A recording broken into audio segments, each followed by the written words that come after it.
Hi guy, do you know how Sarawak, a country in Borneo, suddenly became a rich country?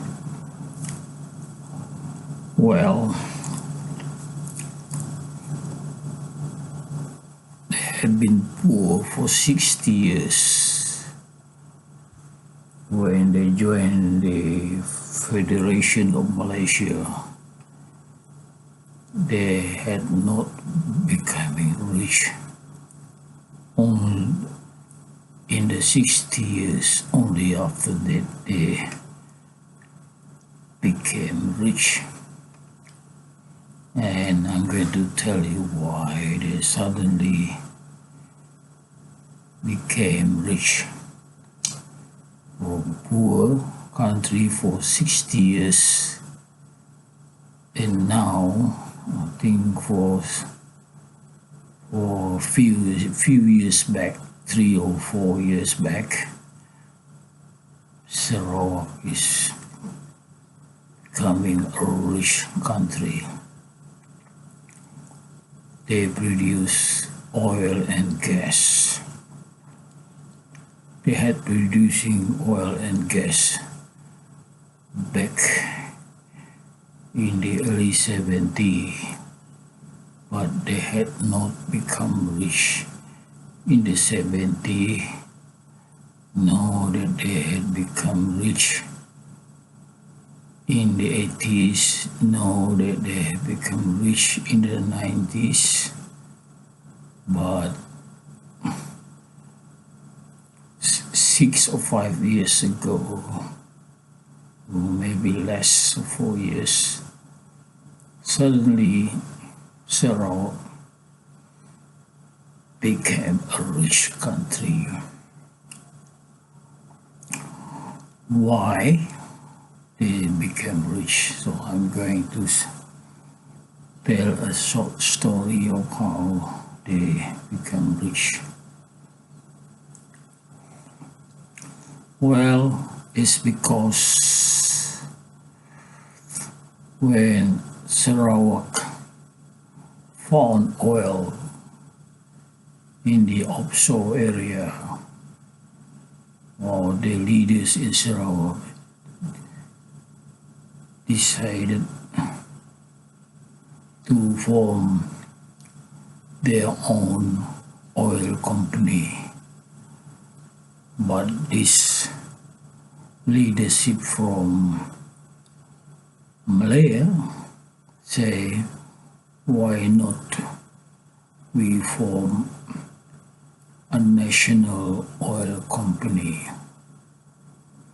And that's how the Petronas, Petroleum National, was formed.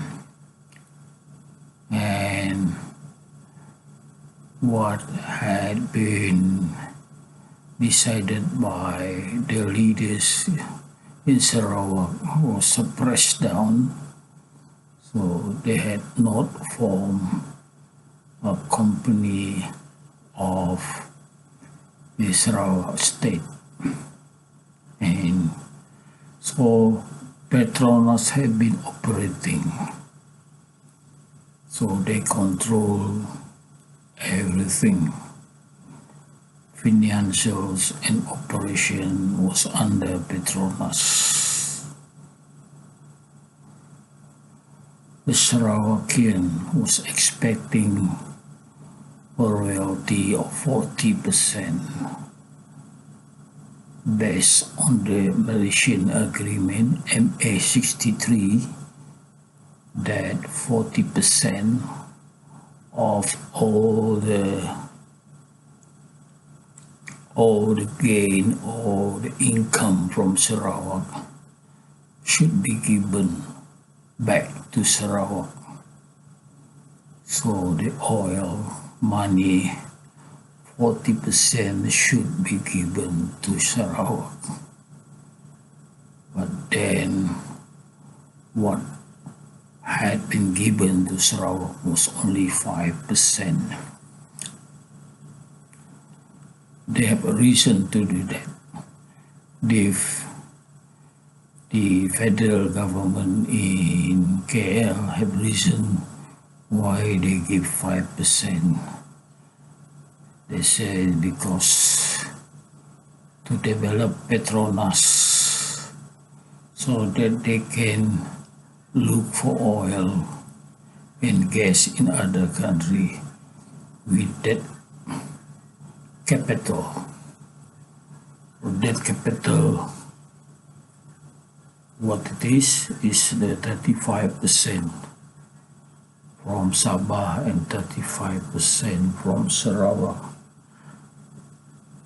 which was not given to Sabah and Sarawak. So they were only given 5%.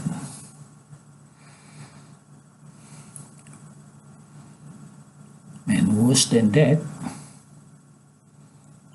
when they say, where is our 5% money?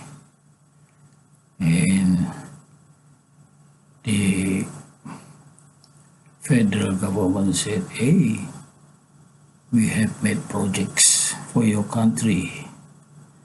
Even that include the project for the country. Whatever project, like building road, water plant, all these schools, all that is already included in that 5%. So it's real or not, they don't get anything then because the 5% already spent. But that's why they have been poor for 60 years. If you look at the Arab country, they have oil and gas. Arab country that produce oil and gas, all are becoming rich country, but not Sarawak and Sabah. So their MP have been fighting for this right. Their right in MA 63 Malaysian agreement, but to no avail.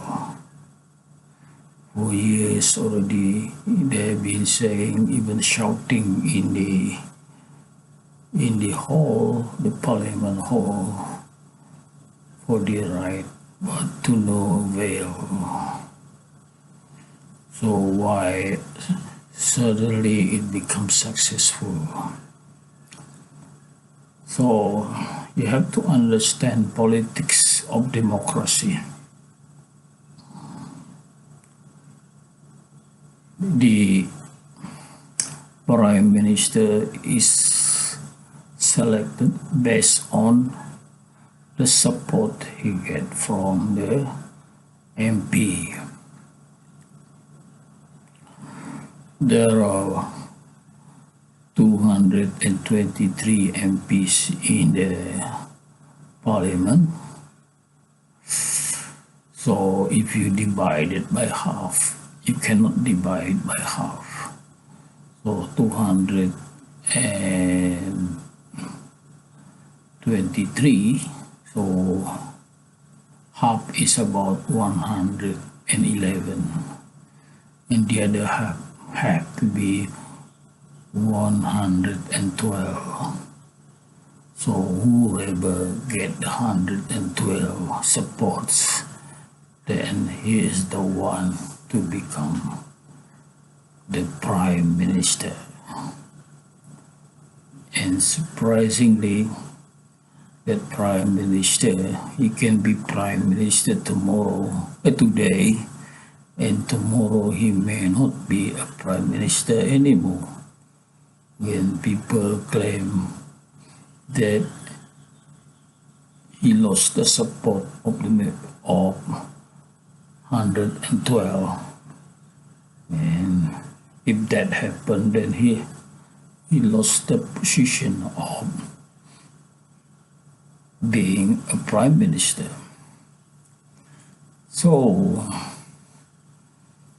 this what the Sarawakian did was the people in Sarawak make sure that no person in Sarawak supports the party based in Malaya, like BN, PH. They are based in Malaya. So the people were to support only the local party. So the result of supporting only the local party improve the number of MP that would support from one leader, meaning that MP can be from different party. If you gather it together, that become the strongest support. If this Malayan party is not likely to be listening or be with the party of the or support of the leader in the or the chief minister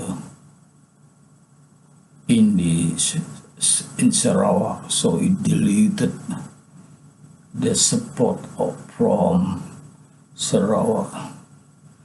So for that reason, they realize they have to support only local party. And when they did that, they actually Sarawak, their strategy or tactic is to be the last to support. So if there is two leaders competing to each other, so they look at one that if they support that one, he will become a prime minister. So that's what they did. So they become like a strong entity in supporting or choosing who will be the prime minister. So this has some impact, or like they are holding the prime minister. So the prime minister also feeling that the power is with the Sarawakian. Something like that happened. Of course, there is also an agreement in MA 63 where they can claim their right on, especially on the part of mining ordinance.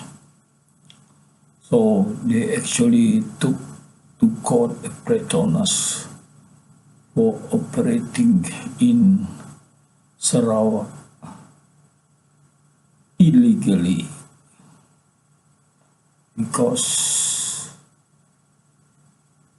the mining ordinance required to have, or any outside company operating in Sarawak have to have a permit to operate, and Petronas don't have the permit.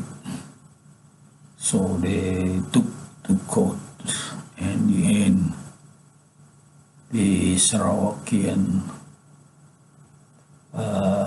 won again the case, and Petronas was losing. So in this way, they control the permit on firm, they control the permit. So by right, they can kick off the Petronas and bring in other outside companies if they want to. But they did something different. Okay, Petronas is allowed to operate, but on the finance side or commercial side, selling of gas and oil has to be done by local company. They form Petros. So when the Petros hold the money, then all of a sudden Sarawak became a rich country, meaning that they don't have to ask for money from central government because Petros hold the money. Sarawak government have the bank where they keep the money of what they sell from oil and gas, and they have their money in their bank. And for that reason as well, Sarawak turned into a sovereign state. Whilst on the other side of Borneo is Sabah. Sabah has not done yet, had not controlled yet Petronas, so Petronas is still controlling them. So if they want money for project, they have to get money from the center, and it's not easy as you think. That's why the development in Sabah is slow, and they have a lot of problem of basic necessity like electricity, water, all this basic necessity, while Sarawak has improved. They improved their route. Used to be a lot of potholes on the road, but now they have money. They just repair it quickly. All work is done very quickly with the money. Of course, there must be integrity as well on their leadership. So that is strong in Sarawak. Control of corruption is strong in Sarawak. So that helps Sarawak to become suddenly, if you go to Kuching, you see a building they call White House building, and they have also a stadium like Olympic standard stadium. There will be they call the SEAP game, the Southeast Asian game, will be held in the city in Sarawak, Kuching, for the first time. For 60 years, it's never held in Sarawak. It's usually held in KL, but this time Sarawak make a name for their country, hosting the SEAP game in year 27. So about 2 years time, the SEAP game will be in Sarawak. There are a lot of projects in their list of projects, and some of it is ambitious project, like building a manufacturing of chips. That is high-tech projects. Well, they're planning to do it, and they are confident to do it. So why not? Because there are a lot of clever people in Sarawak. They have clever lawyers, so just think of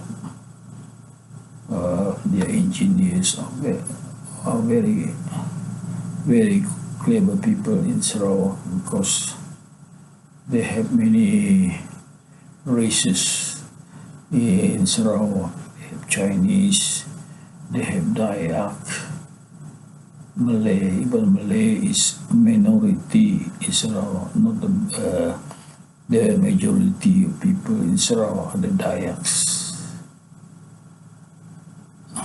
Okay, so this we call different races in Sarawak.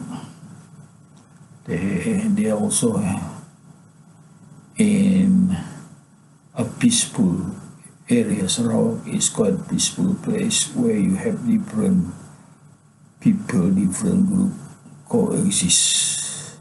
That's the good thing about Sarawak. The different group of people coexist, and they are proud of that as well. So Sarawak is rich because they control the commercial part of oil business. They had complained about Petronas as well. They say the flow of money is not transparent in Petronas. So they had this complaint, and now no more such thing. So they're very happy now. A lot of projects and more projects, and they also have their own airline. Their own airline, 100% of Sarawak own airline. The Borneo airline, they call it.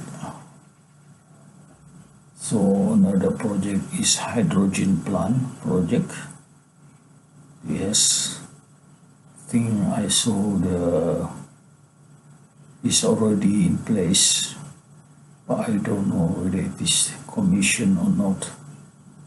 But I saw the plan, but not sure whether it's already commissioned, the hydrogen plant. I don't know what else project they do. A lot of buildings and bridges as well. So in the future, they say education will be free to university level for those who study science and engineering. So we also expect medical to be free for citizens. Yeah, that is expected.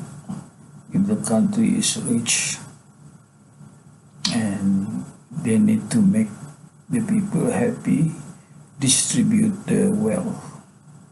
That's very important. Distribute the wealth to the people.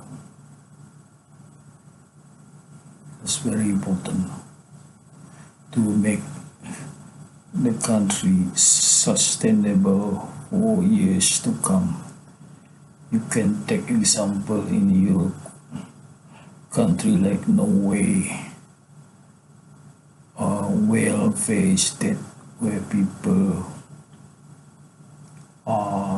you don't have poor people in Norway.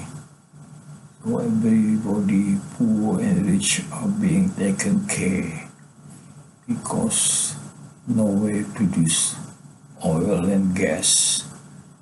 They are also manufacturing country, and the country become rich. So maybe that is the example that Sarawak can follow to ensure that everybody is happy in the country, so no complaint, things like that. And of course, this good news for Sarawak, and I hope Sabah, which is on the other side of Borneo, North Borneo, will follow suit, and there is a party competing in this election PRN 17. That party used the slogan, we follow the Sarawakian, meaning that, which is a good slogan to attract voters who will follow this Sarawakian. Of course, there is a way already whereby they also can become rich if they follow this, what the Sarawakian had done. Okay, guys, thank you very much.